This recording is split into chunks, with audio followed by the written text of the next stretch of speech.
Olá pessoal, muita gente pediu para eu comentar sobre o nosso trabalho científico que foi publicado a semana passada na revista Sports Medicine, uma revista científica de alto impacto. E eu vou falar rapidamente aqui então sobre isso, tá bom? Então o título do trabalho é um comentário sobre o caso para a aposentadoria da flexibilidade como um dos principais componentes da aptidão física relacionada à saúde. A cada 4 ou 5 anos, às vezes 10 anos, o Colégio Americano de Medicina do Esporte, eles publicam um trabalho de revisão no qual eles fazem um apanhado da literatura em determinado assunto específico. E, no caso, eles têm lá um trabalho que trata, aliás, sobre a aptidão física relacionada para a saúde. Isso é, o que tem que ser feito, o que tem que ser treinado para a obtenção de saúde. E uma das capacidades físicas ou das variáveis que é considerada como sendo importante para a saúde é a flexibilidade.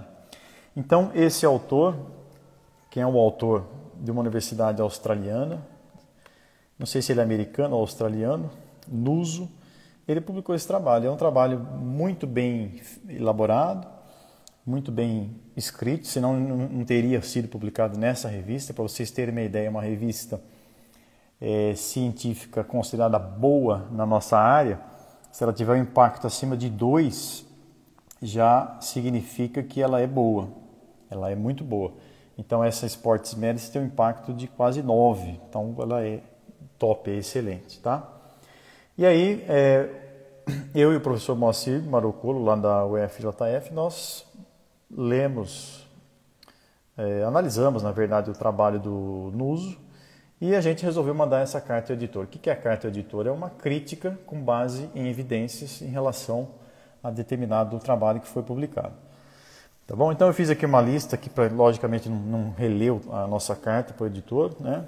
A nossa publicação, mas que eu vou comentar aqui e depois eu abro para as questões, tá?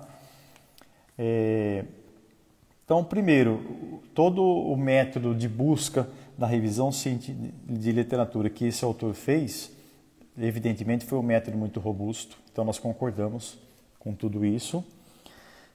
Mas o nosso primeiro ponto é o seguinte: é difícil você isolar apenas um tipo de capacidade física ou de variável de treinamento. Então, no trabalho, ao longo do trabalho, ele fala mais ou menos isso. Que as pessoas pediram para mim e perguntaram, pessoas que não são da área. É difícil falar assim, o treinamento de força por si só, musculação, por exemplo.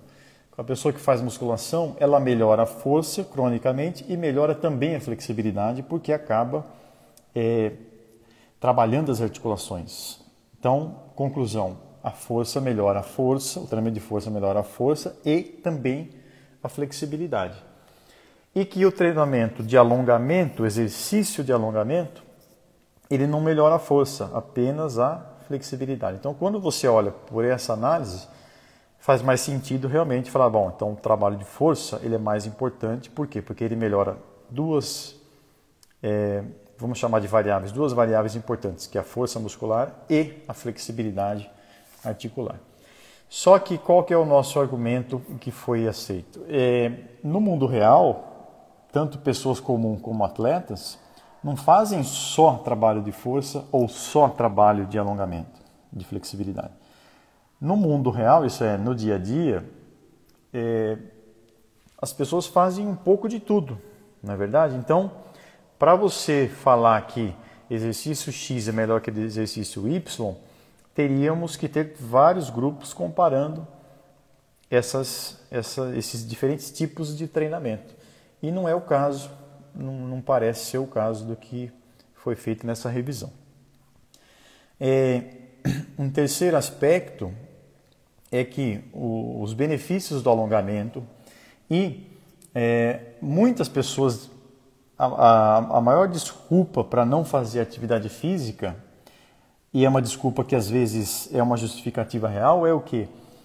Falta de tempo. Então, se você pensar que a maioria das pessoas não lê trabalho científico, muito menos em inglês, porque a literatura científica nessa área, e quase todas, é em inglês, na verdade, nem pessoas que trabalham, nem profissionais leem em inglês, ou não leem cientificamente. Então, qual que é a mensagem prática final disso tudo? Se lá no título fala assim, é a hora de aposentar a flexibilidade. As pessoas que não faziam nada vão deixar de fazer um exercício tão simples e que tem vários benefícios, que é o alongamento. Então, nesse sentido, nós achamos isso uma mensagem prática péssima.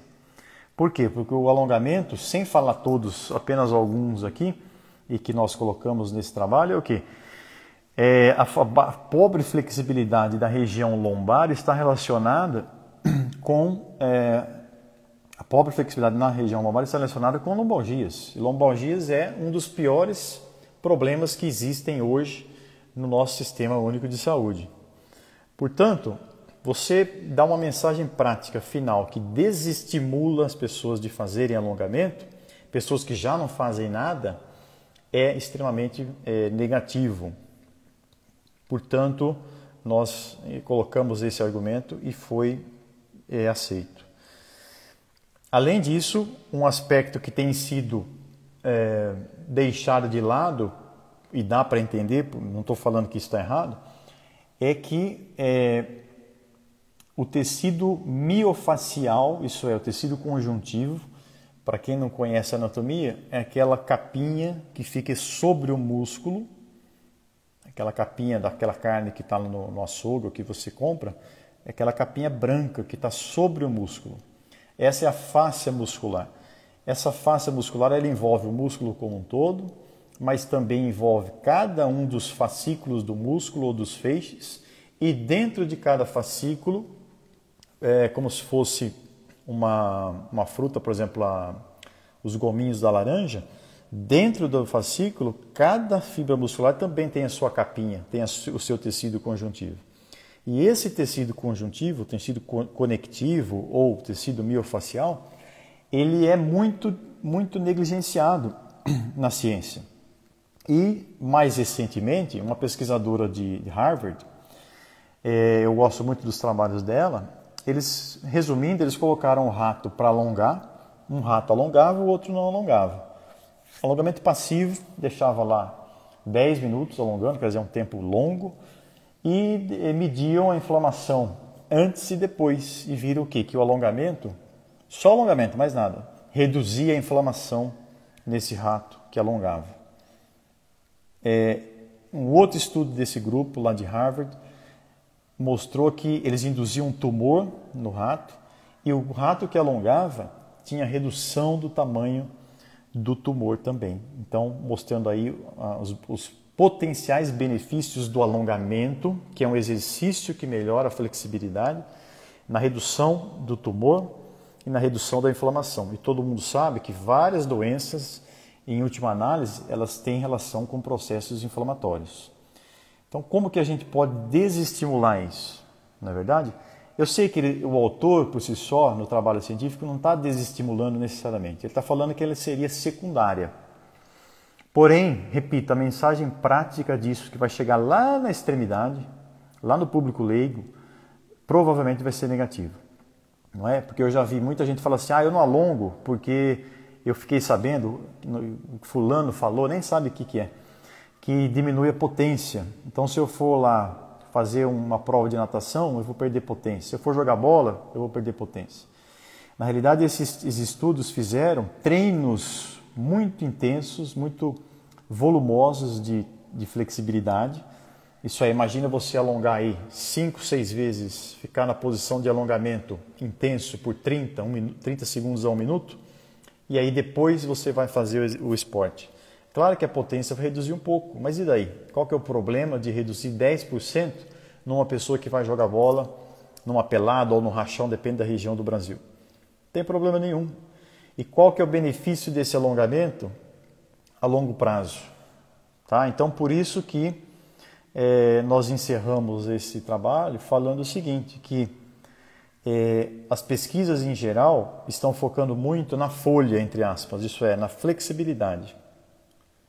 Mas estão deixando de lado a árvore, que é a rede miofacial, porque vocês sabem que esse tecido conjuntivo que eu descrevi, um músculo está grudado com o outro, entre aspas. E o que gruda um músculo com o outro, com o seu músculo vizinho?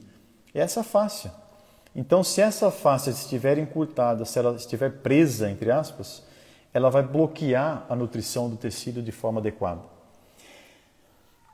E se eu tenho um bloqueio lá embaixo no meu tendão calcâneo, eu posso levar a ter um problema lá na nuca. Portanto, é uma rede que é toda interconectada.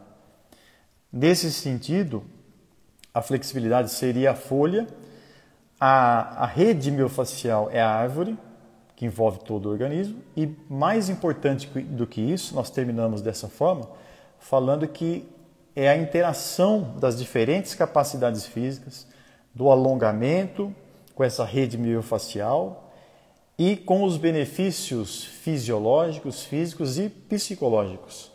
Isso não pode ser negligenciado de jeito nenhum. Tá bom? Então, eu resolvi fazer esse esclarecimento aqui, porque muita gente não vai ter oportunidade de ler o trabalho na íntegra e muitas pessoas que não são da área não vão nem interpretar de forma correta, tá bom? É isso, vai ficar salvo aqui no Instagram e eu vou colocar lá no canal do YouTube também, tá bom? Então, se você gostou dessa explicação, tiver alguma dúvida, algum comentário, pode deixar aí que depois eu posso responder com o maior prazer e também se inscrevam lá no canal e divulguem para as pessoas que possam gostar desse tipo de conteúdo, tá legal? Se tiver alguma dúvida, eu posso esperar um pouco aqui, senão eu já vou desconectar. Tudo bem? Eu fiz essa entrada sem avisar nada, porque na verdade meu objetivo é deixar isso aqui registrado para as pessoas assistirem depois. Então valeu, um abraço e até mais.